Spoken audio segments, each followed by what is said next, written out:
You can instantly improve your aim simply by doing this. Did you see it? Probably not, and that's because all I'm doing is reducing the weight of my hand and mouse on the desk. It may not look like much, but this is like an on switch for aiming and especially tracking. If you aren't doing this already, you'll be shocked at just how well this works. If I rest my hand on this scale so I'm not lifting up or pushing down, it reads around 700 grams. Then if I take some weight off by lifting up without actually breaking that contact, it now reads around 60 grams. You can make it way less than that or more depending on your aiming needs, but most of the time I'd be around 60 grams when actively aiming and tracking in particular. That's 12 times less weight in this lifted position compared to rested. So what's this actually doing for us? Well, it's reducing our friction so we can move faster and smoother. The more weight pressing down into the pad, the slower things get. This reduced friction is great for our smoothness. Tracking with a heavy hand often features those large and sluggish overcorrections. By adding more weight against the mouse pad, you're increasing both dynamic and static friction. So it also takes more effort to move your mouse from being stationary. Now you may be thinking, but Struth, we're tracking, the mouse isn't stationary.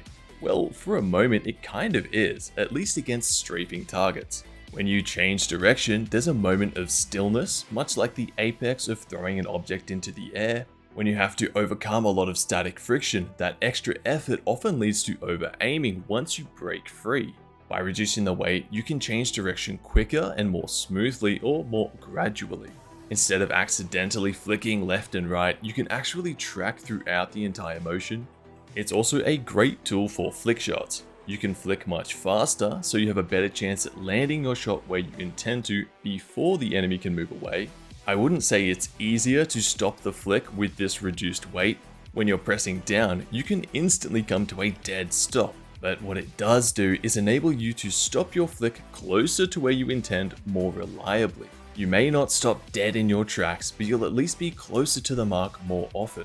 Instantly stopping with extra weight doesn't help much if you've totally missed the landing. Your forearm can keep doing what it normally does. For me, it's only being lifted a little when actively aiming. Mostly, it's pretty much at rest. Having your forearm lifted too much is fatiguing, which introduces a lot of instability into your hand, so I wouldn't recommend that. To finish off, I'll rapid fire some other tips and tricks for getting the most out of this.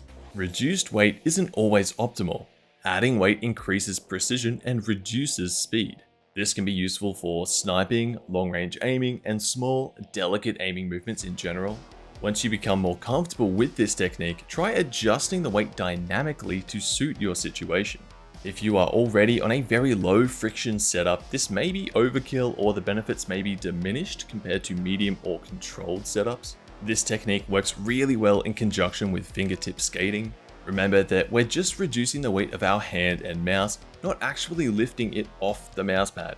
You should barely be able to see the difference between full rest and engaged. And there we have it, a simple technique that can get you some serious mileage. I've talked about this in a number of videos before, but never really focused on it. I don't even have a name for it. If you've heard of an established name for this technique, please let me know in the comments. And if you haven't, what do you think it should be called? If no one stops me, we'll be stuck with something stupid like gravity grip or gravity maxing. Be sure to check out my Clawmate mouse mod and sleeves are designed over at struthgaminggear.com. I know the sleeves have been out of stock for a while now, but by the time this video is live, the latest shipment should have arrived. So if you missed out last time, there should be plenty on the store now. Thanks so much for watching, be sure to subscribe for more content like this, and I'll catch you in the next one.